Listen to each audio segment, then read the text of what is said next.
अच्छा अंतरा जी बोल रहे हैं लेकिन इतने शांत क्यों है लोग, हमको पता ये नहीं चल रहा है। अरे शांत अभी जितना देर शांत, जैसे शादी कैसे होता है दूल्हा का, शादी दिन बस हंसता है, लास्ट दिन उसका रहता है हंसने का। शादी के बाद तो बेचारा को नून तेल धनिया प्याज ठेलाना फलाना सब लाना है जी, ये लाइए हाउ लाइए। कहने का मतलब ये है कि जो हंसा उसका घर बसा और जिसका घर बसा वो फिर कब हंसा सो फांसा।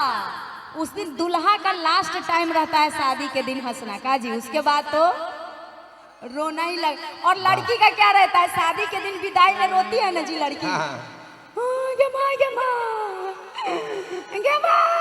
ऐसे ऐसे रोती है देहाती लड़की सब। शहर देहाती लड़की ऐसे रोती है, और शहर की लड़की जो होती है ऐसे नहीं रहती, स्टैंडर्ड से रोएगी, मम्मी मम्मी मम्मी।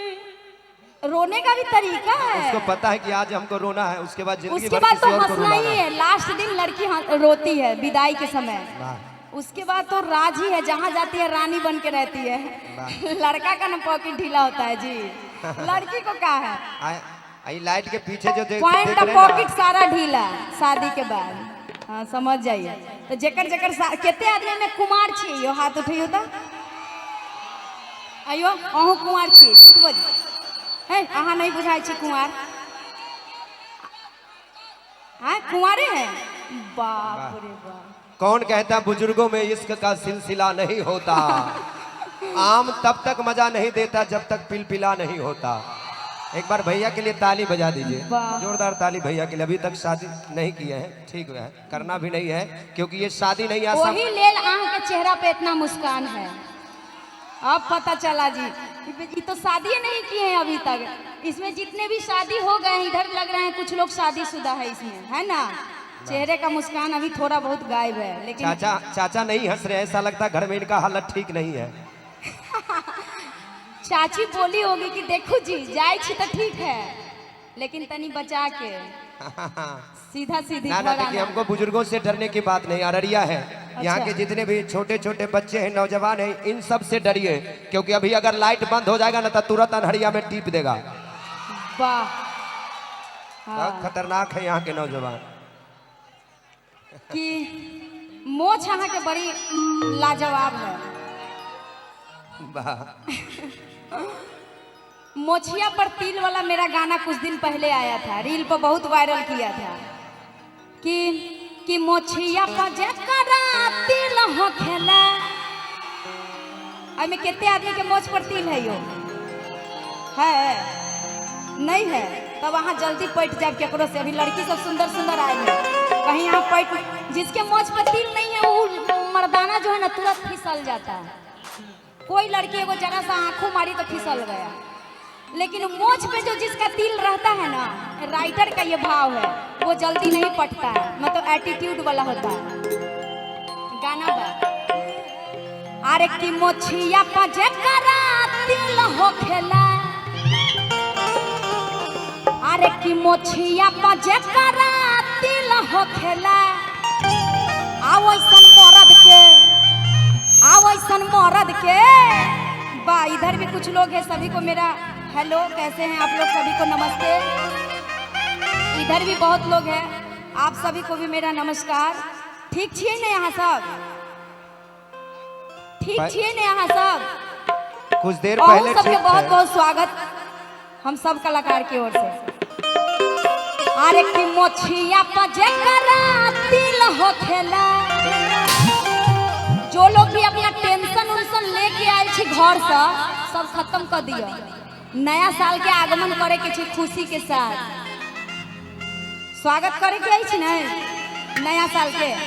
सब लोग को हंसना है, बत्तीसी नहीं, पूरे दांत दिखा के। अरे की मोछिया पर जकरा तिल हो खेला। आ वैसन मरद के, वैसन मरद के तो हाथ उठा के झूमते हुए। आ वैसन मरद के पटावल मुश्किल हो खेला, वैसन मरद के पटावल मुश्किल हो खेला, वैसन मरद के पटावल मुश्किल हो खेला। अरे मोछिया पर जकरा तिल हो खेला, मोछिया पर जकरा तिल हो खेला, वैसन मरद के, वैसन मरद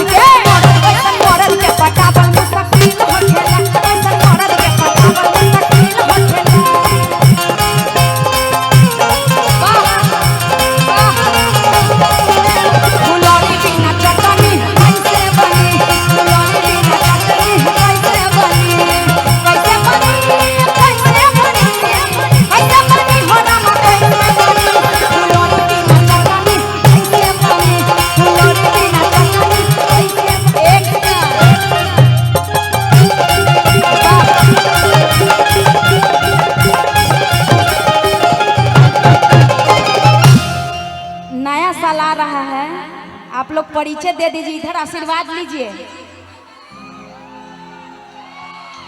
पोठिया, ये हेलो मैडम इधर आइए। आप पोठिया में हैं इस वक्त, यहाँ का आशीर्वाद बहुत लगता है, ले लीजिए सबसे।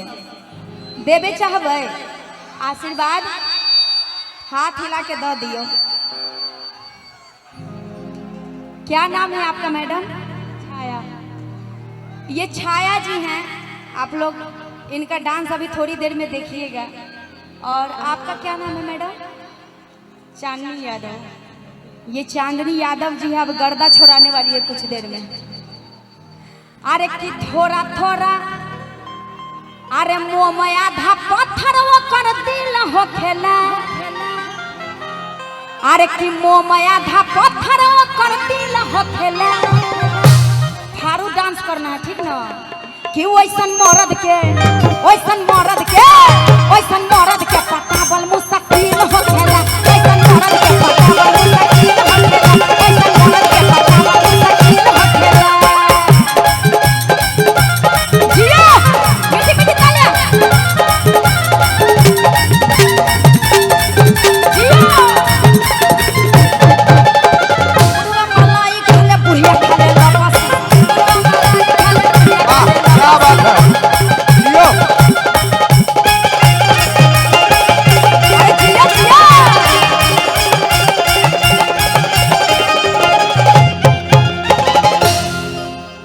आगे के लाइन बा। अरे भाव नहीं दी पीछा के तनो तू करब। सब दाव खाली जाई तीर के तनो मरब। मतलब इस गाने में कवि का भाव है कि भाव नहीं देगा वो लड़का जो होगा ना, जिसके मोछ पे तिल होगा, वो भाव नहीं देगा कि भाव नहीं दी पीछा के तनो तू करब।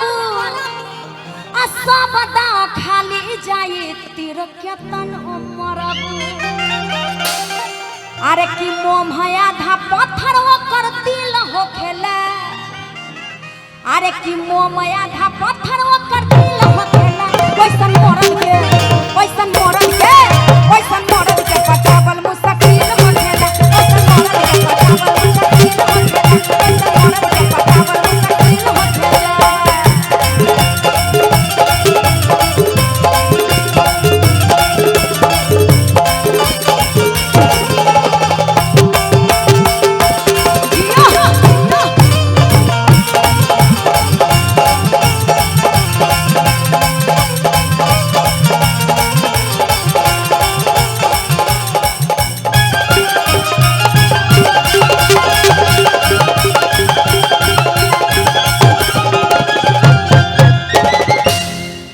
वाह, तो गर्दा छोड़ा दी है बा। देख रहे हैं एनर्जी जी? वाह वाह। चलिए चांदनी यादव, रेड कलर के घघरा देख रहे हैं ना? वाह, गोरखपुर से चलकर आई है। एक बार जोरदार तालियां इनके सम्मान के लिए होनी चाहिए, जोरदार तालियां। भोजपुरी का जब भी कोई बड़ा मंच सजता है तो सबसे पहले चांदनी यादव जी का नाम आता है। और आज हमारे शिवेश मिश्रा जी के बैंड के माध्यम से एक से बढ़कर एक नृत्यांगना आई है ना? तो एक बार जोरदार तालियां चांदनी यादव जी के लिए, और साथ ही साथ इनका भी छाया जी। वाह, छाया दोनों जी, भोजपुरी। चांदनी जी जहाँ जाती है वहाँ बवाले कर देती है। आज छाया नहीं, पूरा धूप करना है यहाँ, है ना? एक बार दोनों के लिए जोरदार तालियां। और इसके बाद जिया एक जी, और स्वीटी मेरा जी, गाना आलिशा आया जी। था कि हेयर स्टाइल उनके टॉप लागेला। अरे कि ओठवा रसीला लॉलीपॉप लागेला।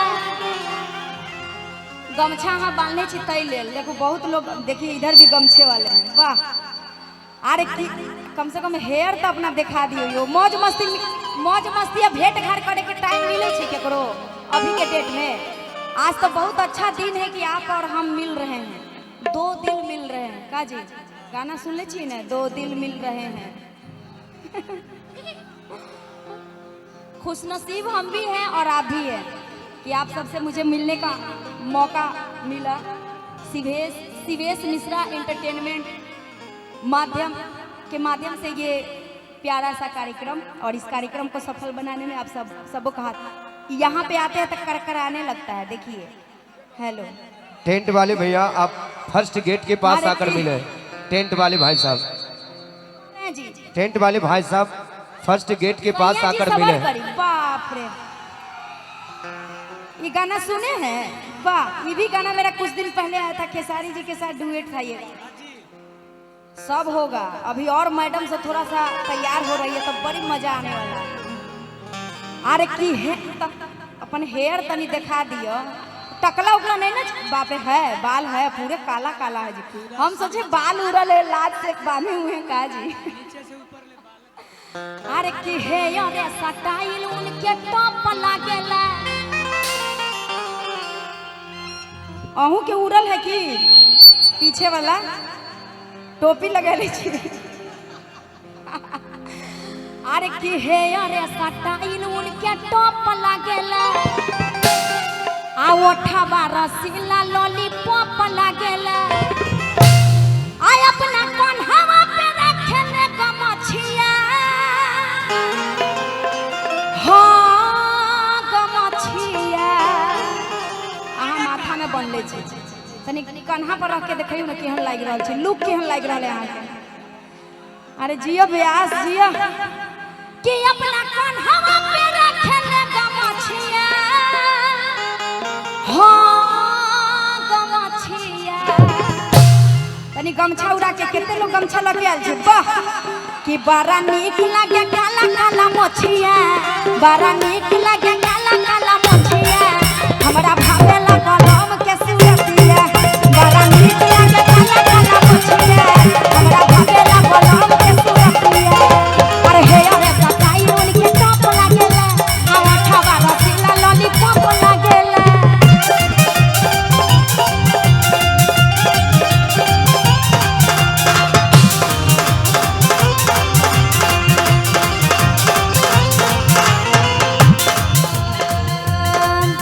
अरे हे अरे सटाई उनके टॉप लागेला।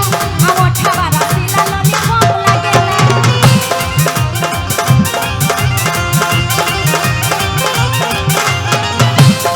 कि अपना कन्हवा पे रखले गमछिया। हाँ गमछिया, बड़ा नीक लागे काला काला मोछिया। बड़ा नीक लागे काला काला मोछिया। हमरा भावे लागल हम के सूरत।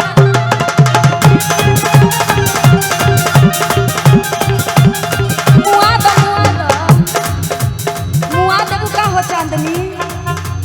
बाप रे बाप, देख रहे हैं जी, भाई देख रहे हैं डांस। बाप रे, ओ हो, जियो। कमेटी के सदस्यों से आग्रह है कि अपने अपने ड्यूटी में सारे लोग लग जाएं और मंच के बाहर तरफ कुछ कुर्सियां लगवा दी जाए, जो कि भैया जी दीर्घा उसकी कुछ कुर्सियां लगवा दें।